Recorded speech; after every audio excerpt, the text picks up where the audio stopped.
quiero hacerte un regalo, algo dulce,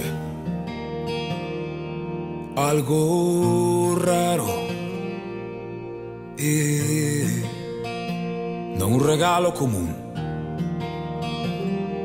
de los que perdiste o nunca abriste, que olvidaste en un tren o no aceptaste. De los que abres y lloras, que estás feliz y no finges.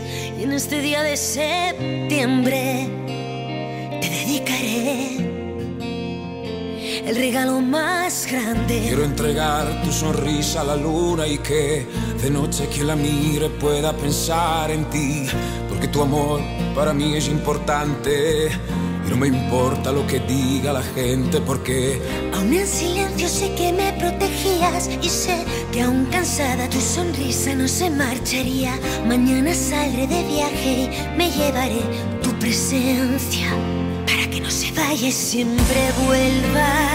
mi regalo más grande, el regalo más grande.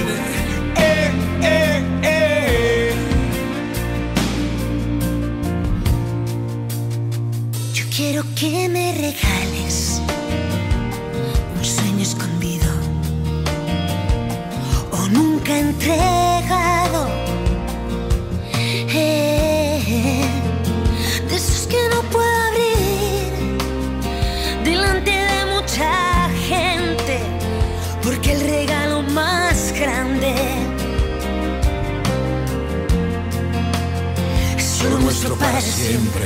Quiero entregar tu sonrisa a la luna y que de noche quien la mire pueda pensar en ti, porque tu amor para mí es importante y no me importa lo que diga la gente, porque aún en silencio sé que me protegías y sé que aún cansada tu sonrisa no se marcharía. Mañana saldré de viaje y me llevaré tu presencia para que entiendas que si llegara ahora el fin, que sea en un abismo, no para odiarme sino para intentar volar. Y si te niega todo esta extrema agonía, si aún la vida te negara a respirar la mía, tú estás atento a no amar antes de encontrarte y descuidaba mi existencia y no me importaba. No quiero hacerme daño más, amor, amor, amor.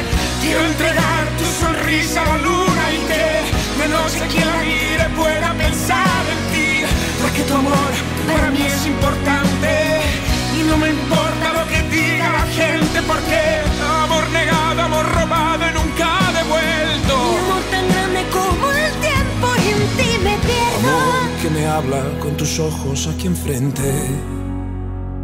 Y eres tú, eres tú, Eres tú, eres tú, eres tú, eres tú.